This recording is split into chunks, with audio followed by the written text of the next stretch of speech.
Nadira Putri adalah gadis sosialita yang terbiasa hidup bergelimang harta. Namun dunianya terbalik saat ibunya memaksanya menikah dengan Raka, seorang penjual bakso keliling. Awalnya, Nadira menganggap pernikahan itu sebagai hukuman yang kejam, apalagi saat ia tahu Raka tinggal di rumah kecil dan hidup sangat sederhana.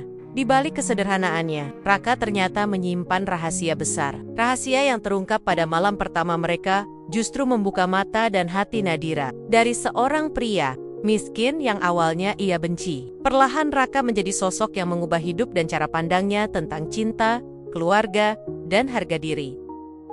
Hari itu, langit Jakarta terasa lebih mendung dari biasanya. Tapi yang lebih kelabu dari langit adalah hati Nadira Putri. Gadis cantik berusia 24 tahun itu duduk di ruang tamu rumah megahnya sambil memeluk lutut. Wajahnya kusut, matanya sembab. Ia masih tak percaya apa yang baru saja diputuskan ibunya. Aku harus menikah dengan siapa? Nadira mengulang dengan suara pelan, hampir seperti bisikan. Ibu sudah bilang, "Nak, namanya Raka. Dia anak dari Pak Saman, almarhum sopir ayahmu dulu," ucap Bu Mira tegas. Tapi matanya memelas. Kita punya hutang besar pada keluarga itu. Kalau bukan karena Pak Saman, ayahmu sudah meninggal sejak dulu dalam kecelakaan itu. Dia menyelamatkan ayahmu. Dan kini, ini saatnya kita membalas budi. Nadira memalingkan wajah. Tapi Bu, dia itu pedagang bakso. Aku ini lulusan universitas luar negeri. Masa iya aku disuruh kawin sama penjual makanan keliling? Tapi dia lelaki baik, dan kamu tidak tahu bagaimana hidup ini bisa berubah. Harta bukan segalanya. Bagi ibu mungkin bukan, tapi bagi aku, harta itu segalanya, seru Nadira sambil berdiri. Aku gak rela hidup miskin, tinggal di gang sempit, masak sendiri, cuci baju sendiri. Aku gak dibesarkan untuk itu. Bu Mira terdiam. Air mata mengalir di pipinya. Maafkan ibu, Nadira, tapi ibu hanya ingin kamu mengenal arti hidup, arti syukur. Kamu terlalu lama dimanja. Najira Tekjiang. Napasnya berat, dadanya sesak. Ia merasa dikhianati oleh ibunya sendiri. 2 minggu kemudian, Nadira berdiri di pelaminan. Gaun putih mengilap membalut tubuhnya yang langsing, rambutnya disanggul indah, tapi wajahnya kaku, tatapannya kosong. Di sampingnya berdiri Raka, pria sederhana dengan jas pinjaman. Wajahnya bersih, senyum kecil tersungging di bibirnya, tapi matanya menunjukkan rasa kikuk. Para tamu datang, menyumbang senyum dan ucapan selamat. Nadira hanya membalas dengan anggukan malas. Selamat Nadira, semoga betah jadi istri tukang teks, bisik salah satu teman lamanya dengan nada mengejek. Nadira nyaris menangis. Malam pertama mereka terjadi di sebuah rumah kecil di pinggiran kota. Rumah itu berdinding semen kasar, beratap seng, dan penuh suara jangkrik di luar. Ini kamar kita, ujar Raka pelan, membukakan pintu. Nadira melangkah masuk, matanya menyapu ruangan sempit dengan kasur tipis, rak buku kecil, dan satu kipas angin berdiri. Bau kayu dan debu menyambutnya. Dia ingin muntah. Kalau kamu mau istirahat dulu, silakan, kata Raka hati-hati. Aku tidur di ruang tamu saja malam ini. Nadira tidak menjawab. Ia menatap Raka dari atas ke bawah. Kamu pikir aku bakal tidur sekasur sama kamu? Jangan mimpi. Raka menunduk. Aku paham. Maaf kalau kamu merasa ini semua salah. Bukan merasa, ini memang salah. Aku dipaksa menikah sama orang miskin yang gak punya masa depan. Hidupku hancur. Raka hanya mengangguk. Ia tidak membalas. Perlahan ia menutup pintu dan meninggalkan Nadira sendirian di kamar itu. Malam itu, Nadira menangis dalam diam. Ia memeluk bantal tipis yang baunya asing. Ia merindukan kasurnya yang empuk, AC kamarnya yang dingin, dan pelayanan para pembantu yang selalu siap memanjakan dirinya. Sekarang, ia bahkan harus hidup tanpa air panas. Ponselnya digenggam erat. Ia membuka galeri, melihat foto-foto lamanya duduk di kafe mahal, liburan ke Eropa, pesta ulang tahun mewah. Air matanya menetes. Aku nggak pantas hidup begini. Aku nggak pantas jadi istri tukang bakso. Pagi harinya, aroma sedap menyeruak ke kamar. Perut Nadira lapar, tapi egonya menahan langkah. Ia duduk diam, hingga terdengar ketukan lembut. Nadira, sarapan sudah siap. Aku masak nasi goreng. Kalau kamu mau, ayo makan bareng. Ia mendengus. Gak usah sok perhatian. Maaf, lengkap. Kakimen. Nadira akhirnya keluar juga. hanya karena perutnya tak kuat lagi. Di meja makan, ia melihat sepiring nasi goreng dengan telur mata sapi dan sambal terasi. Raka sedang duduk di lantai, menyantap makanannya perlahan. Nadira menarik kursi dengan kasar dan duduk. "Gak ada roti, keju, jus jeruk?" tanyanya sinis. Raka tersenyum tipis. "Maaf, cuma ini yang ada." Jelas, apalagi yang bisa diharapkan dari rumah seperti ini. Mereka makan dalam diam. Tapi sesekali Raka mencuri pandang ke arahnya. "Apa lihat-lihat?" Nadira memotong tatapannya. "Maaf," sahut Raka cepat. "Aku cuma senang lihat kamu mau makan." Nadira menatapnya tajam. "Jangan berharap aku akan betah di sini. Aku akan cari cara biar bisa cerai secepat mungkin." Raka hanya terdiam. Tapi rahangnya mengeras. Nadira menyadari, untuk pertama kalinya sejak menikah, wajah Raka menunjukkan luka. Namun ia tak peduli. Hari-hari berikutnya berjalan lambat. Nadira menghabiskan waktu dengan diam di kamar, menolak membantu apapun. Ia bahkan pernah sengaja membanting gelas, lalu menyuruh Raka bersihkan. Raka menurut. Tanpa mengeluh, saat malam tiba, Nadira tidur sendirian. Raka tetap di ruang tamu, hanya sesekali masuk ke dapur untuk membuat teh hangat. Kadang Nadira penasaran, kenapa pria itu tak pernah marah? Kenapa dia tak pernah protes atau berusaha menyentuhnya? Apa dia tak punya harga diri? Atau ada sesuatu yang disembunyikan? Suatu malam, Nadira terbangun karena haus. Ia berjalan keluar kamar, melewati ruang tamu yang gelap. Tiba-tiba ia melihat cahaya samar dari dapur. Saat mengintip, Aye melihat Raka duduk di meja makan, membuka sebuah map tua. Penasaran, Nadira mengintip dari celah pintu. Ia melihat lembaran-lembaran bertuliskan bahasa asing, beberapa sertifikat, dan foto-foto pria muda mengenakan jas toga. Nadira menyipitkan mata. Wajah di foto itu Raka, dengan toga. Di luar negeri, hatinya mulai tak tenang. Dadanya berdebar. Raka menyimpan sesuatu, dan Nadira berniat mencari tahu. 3 hari sudah, Nadira tinggal di rumah kecil itu. 3 hari yang terasa seperti 3 tahun. Dari gadis yang biasanya bangun dengan aroma parfum bunga di kamarnya yang luas, kini ia harus bangun dengan suara ayam berkokok dan panas matahari yang langsung menembus tirai tipis. Raka masih sama, tenang, ramah, terlalu sabar untuk ukuran pria yang diperlakukan semena-mena. Setiap pagi dia memasak, mencuci, lalu berjualan bakso keliling. Sore harinya pulang dengan peluh menempel di dahi, tapi senyumnya selalu ada. Sementara Nadira, ia hanya duduk, menatap kosong, menolak menyentuh apapun, dan terus-menerus menyesali pernikahannya. Sampai suatu sore, sebuah kejadian kecil memantik amarah besar. "Nadira, ini aku bawain bakso. Aku tahu kamu belum makan dari tadi pagi," kata Raka sambil menyerahkan semangkuk bakso hangat. Nadira memandangnya dengan alis terangkat. "Kamu pikir aku mau makan makanan jalanan kayak gini? Basi." Raka terdiam sejenak. "Aku baru ambil dari panci. Masih hangat kok." Dengan gerakan cepat, Nadira menyenggol mangkuk itu hingga jatuh dan pecah di lantai. Air kaldu mengalir, bola-bola bakso terpental ke bawah meja. Wajah Raka kaget. Nadira berdiri dengan tatapan penuh kebencian. "Kamu pikir dengan makanan murahan kamu bisa bikin aku luluh? Hidup kamu tuh menjijikkan, Raka. Dan aku muak tinggal di rumah ini." Raka tak menjawab. Ia jongkok, mengumpulkan pecahan mangkuk. Dengan tangan kosong, satu serpihannya melukai jari, mengeluarkan darah. Tapi ia tetap memungutnya dayam-dayam. Ada jeda sunyi yang menggantung. Sampai akhirnya, Nadira mendengar pintu rumah diketuk. Suara tetangga memanggil, "Mas Raka, ikut rapat RT ya." Raka berdiri. "Iya Bu, saya nyusul sebentar lagi." Tetangga perempuan itu sempat melirik Nadira, lalu tersenyum sinis. "Istrinya udah betah Mas, beda kelas banget ya." Seketika darah Nadira mendidih. Setelah tetangganya pergi, ia menoleh tajam ke Raka. "Apa maksudnya? Beda kelas banget, kamu cerita apa ke orang-orang?" Raka tampak bingung. "Aku nggak pernah cerita apa-apa. Kenapa orang-orang bisa tahu aku nggak betah? Kamu sengaja biar aku makin malu." "Ya, Nadira, aku nggak." "Cukup," Nadira berteriak.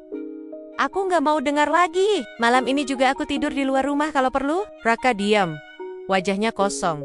Saat malam tiba, Nadira masih diliputi emosi. Ia masuk kamar, menendang sandal, lalu menghempaskan tubuh ke kasur. Namun, bayangan tentang ucapan tetangganya tadi terus berputar-putar di kepala. Beda kelas banget ya? Apa Raka memang sengaja membuat dirinya terlihat rendah di mata orang? Atau Apakah semua ini memang nyata? Bahwa ia benar-benar kini menjadi istri tukang bakso? Tanpa jalan keluar, pikiran itu mendorong Nadira melakukan sesuatu yang sebelumnya. Tak, ia berani menggeledah kamar Raka. Saat suara keran air terdengar dari kamar mandi, Nadira masuk ke kamar kecil di sudut rumah tempat Raka biasa tidur. Ia menyalakan lampu dan mulai membuka lemari kayu usang. Tumpukan baju lusuh, kain lap, buku catatan, sebuah map lusuh berwarna coklat menarik perhatiannya. Nadira membukanya pelan. Isinya membuat napasnya tercekat. Sertifikat Raka, Alphamy, Master of Mechanical Engineering, Technisch University. Foto Raka mengenakan toga hitam, berdiri di depan gedung kampus luar negeri. Surat, terima kasih telah menyelesaikan proyek riset mesin hemat bahan bakar. Semoga sukses. Tangan Nadira gemetar. Apa ini? Raka kuliah di Jerman, teknik mesin. Ada proyek riset. Apa maksud semua ini? Rasa penasaran dan syok bercampur. Aduk, ia buru-buru menutup map itu dan kembali ke kamarnya. Detak jantungnya tak karuan. Malam itu, ia tak bisa tidur. Malam pertama.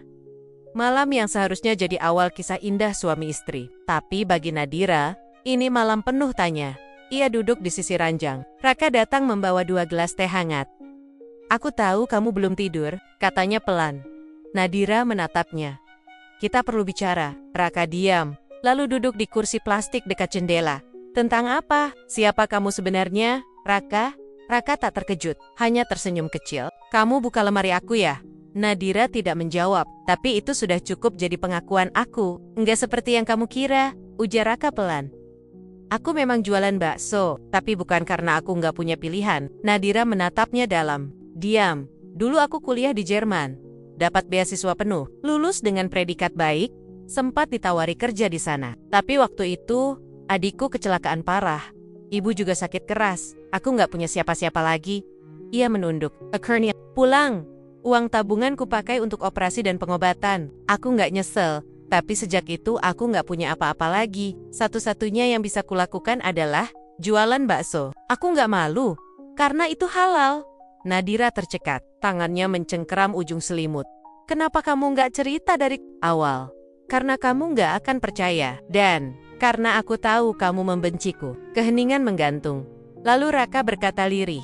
Aku tahu, kamu merasa hidupmu dirampas. Tapi aku juga kehilangan banyak. Bukan cuma harta, tapi mimpi, masa depan. Tapi aku nggak pernah menyalahkan siapa-siapa. Nadira menunduk.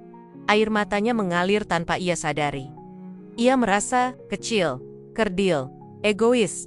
Pria di depannya ini jauh lebih besar dari apa yang pernah ia bayangkan. Pagi itu, matahari terasa berbeda. Cahaya hangatnya menyusup pelan ke sela-sela tirai kamar kecil, menyentuh pipi Nadira yang belum sepenuhnya terpejam semalam. Ia bangun perlahan, menatap lenggit-lenggit kusam di atasnya, tapi pikirannya tak lepas dari wajah Raka semalam tenang, jujur dan menyakitkan dalam cara yang tak bisa dijelaskan. Pria itu bukan hanya tukang bakso, dia pernah bermimpi tinggi, terbang jauh ke negeri orang demi masa depan, dan ia mengorbankan segalanya demi keluarganya. Dan, Nadir, ia menghabiskan waktu berminggu-minggu, hanya untuk meratapi kenyamanan yang hilang, membenci orang yang justru rela kehilangan segalanya.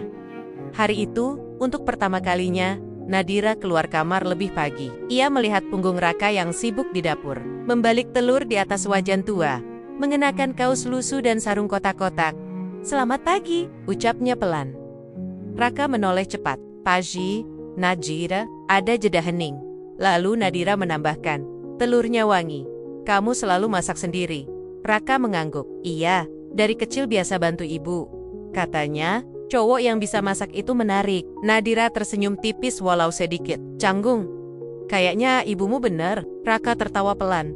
Dan suasana menjadi aneh, tapi menyenangkan. Untuk pertama kalinya, Nadira merasa tidak terpaksa berada di dapur itu. Beberapa hari kemudian, Nadira mulai melakukan hal-hal casual tak pernah ia bayangkan sebelumnya. Ia menyapu halaman, memisak nasi, bahkan belajar mengiris bawang sambil menahan perih di mata. Tetangga-tetangga yang dulu mencibir, kini mulai berbisik kagum. Itu Bu Nadira nyapu loh, cantik banget. Tapi mau turun tangan juga. Nadira hanya tersenyum malu-malu. Tapi di hatinya ada semacam rasa hangat, rasa cukup. Suatu sore, Nadira pulang dari pasar bersama Raka. Di tangannya tergantung kantong plastik berisi cabai, tomat, dan tempe. Raka mendorong gerobak kosongnya sambil bercerita tentang pelanggan. Yang lucu, anak kecil itu maksa minta bakso 40.000, tapi uangnya cuma 2.000, kata Raka terkekeh. Nadira tertawa lepas. Terus kamu kasih, ya iyalah.